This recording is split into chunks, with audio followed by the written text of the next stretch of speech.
Assalamualaikum warahmatullahi wabarakatuh dan selamat siang. Yang saya hormati Bapak atau Ibu yang hadir pada kesempatan ini dan teman-teman sekalian yang saya cintai dan saya banggakan. Pertama-tama, marilah kita panjatkan puji dan syukur kehadirat Allah Subhanahu wa Ta'ala karena atas berkah, rahmat, dan hidayahnya lah pada kesempatan ini kita dapat bertemu dalam keadaan sehat walafiat. Adapun pada kesempatan ini, saya akan menyampaikan sebuah gagasan mengenai COVID-19. Coronavirus Disease 2019 atau yang biasa lebih dikenal dengan COVID-19 adalah kumpulan virus yang menginfeksi sistem pernapasan. Pada banyak kasus, virus ini hanya menyebabkan infeksi pernapasan ringan seperti flu. Namun, virus ini juga bisa menyebabkan infeksi pernapasan berat seperti infeksi paru-paru atau pneumonia. Pertama kali ditemukan di kota Wuhan, Cina pada akhir Desember 2019. Virus ini menular dengan sangat cepat, menyebar ke hampir semua negara, termasuk Indonesia, hanya dalam waktu beberapa bulan saja. Apa saja gejala virus corona atau COVID-19?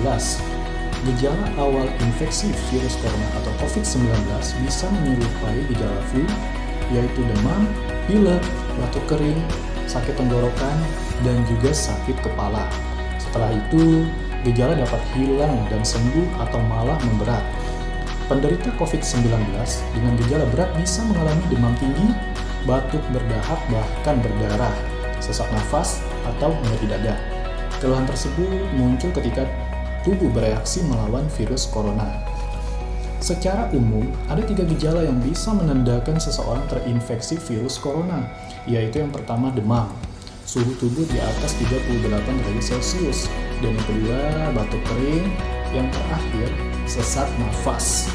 Adapun beberapa gejala lain yang juga bisa muncul pada infeksi virus corona, meskipun lebih jarang, yaitu yang pertama diare, yang kedua sakit kepala, yang ketiga konjungtivitas, yang ketiga hilangnya kemampuan mengecap rasa, yang keempat hilangnya kemampuan untuk mencium bau atau anosmia, dan yang terakhir ruam pada kulit. Gejala-gejala COVID-19 ini umumnya muncul dalam kurun waktu 2 hari sampai dengan 2 minggu setelah penderita terpapar virus corona. Sebagian pasien yang terinfeksi virus corona bisa mengalami penurunan oksigen tanpa adanya gejala apapun.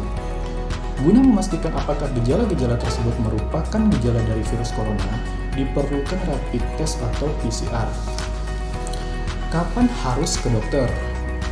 Segera lakukan isolasi mandiri jika Anda mengalami gejala infeksi virus corona COVID-19, seperti yang telah disebutkan di atas, terutama jika dalam waktu 2 minggu terakhir Anda berada di daerah yang memiliki kasus COVID-19 atau Anda pernah berkontak dengan penderita COVID-19. Bila Anda menduga telah terpapar virus corona tetapi tidak mengalami gejala apapun, tidak perlu memeriksakan diri ke rumah sakit. Anda cukup tinggal di rumah selama 14 hari dan membatasi kontak dengan orang lain. Bila muncul gejala, baru lakukan isolasi mandiri dan tanyakan kepada dokter melalui telepon atau aplikasi mengenai tindakan yang perlu Anda lakukan atau obat yang perlu Anda konsumsi. Bila Anda memerlukan pemeriksaan langsung oleh dokter, jangan langsung ke rumah sakit karena resiko Anda menularkan atau tertular virus corona ke orang lain akan meningkat. Anda dapat membuat janji konsultasi dengan dokter di rumah sakit melalui aplikasi Halo Dokter agar bisa diarahkan ke dokter terdekat yang dapat membantu Anda. Penyebab virus corona COVID-19. Infeksi virus corona atau COVID-19 disebabkan oleh coronavirus, yaitu kelompok virus yang menginfeksi sistem pernapasan.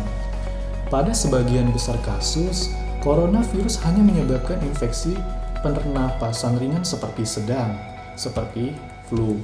Namun, virus ini juga bisa menyebabkan infeksi pernapasan berat, seperti pneumonia dan SARS. Ada dugaan bahwa virus corona awalnya ditularkan dari hewan ke manusia. Namun, kemudian diketahui bahwa virus corona juga menular dari manusia ke manusia. Seseorang dapat tertular COVID-19 melalui berbagai cara, yaitu yang pertama tidak sengaja menghirup percikan lidah atau droplet yang dikeluarkan saat penderita COVID-19 batuk ataupun bersin. Yang kedua, memegang mulut atau hidung tanpa mencuci tangan terlebih dahulu setelah menyentuh benda yang terkena cipratan lidah penderita COVID-19. Dan yang terakhir, yang ketiga, melakukan kontak jarak dekat dengan penderita COVID-19. Virus corona juga bisa menular melalui benda-benda yang disentuh, misalnya uang, gagang pintu, ataupun permukaan meja. Diagnosis virus corona atau COVID-19. Untuk menentukan apakah pasien terinfeksi virus corona, dokter akan menanyakan gejala yang dialami pasien. Dokter juga akan bertanya apakah pasien tinggal di daerah atau baru saja berpergian di wilayah yang memiliki banyak kasus COVID-19. Serta apakah pasien kontak dengan penderita atau orang yang diduga terinfeksi virus corona sebelum gejala muncul. Selanjutnya, guna memastikan diagnosis, dokter akan melakukan beberapa pemeriksaan sebagai berikut. Yang pertama itu adalah rapid test untuk mendeteksi antibodi yang diproduksi oleh tubuh dalam melawan virus corona. Yang kedua, rapid test antigen untuk mendeteksi antigen, yaitu protein yang ada di dalam bagian terluar virus. Swab test atau tes PCR untuk mendeteksi virus corona di dalam lapisan hidung. CT scan atau rentgen dada untuk mendeteksi infiltrat atau cairan di paru-paru. Dan yang terakhir, tes darah lengkap untuk memeriksa kadar sel darah putih dan kreatif protein. Hasil rapid test COVID-19 positif kemungkinan besar menunjukkan bahwa Anda memang sudah terinfeksi virus corona. Tetapi bisa juga berarti Anda terinfeksi kuman atau virus yang lain. Sebaliknya, hasil rapid test COVID-19 negatif belum tentu menandakan bahwa Anda mutlak terbebas dari COVID-19. Demikianlah yang dapat saya sampaikan pada kesempatan ini mengenai virus Corona Disease 2019 atau COVID-19. Mohon maaf jika ada kesalahan kata yang terucap. Atas perhatiannya saya ucapkan terima kasih yang sebesar-besarnya. Wassalamualaikum warahmatullahi wabarakatuh.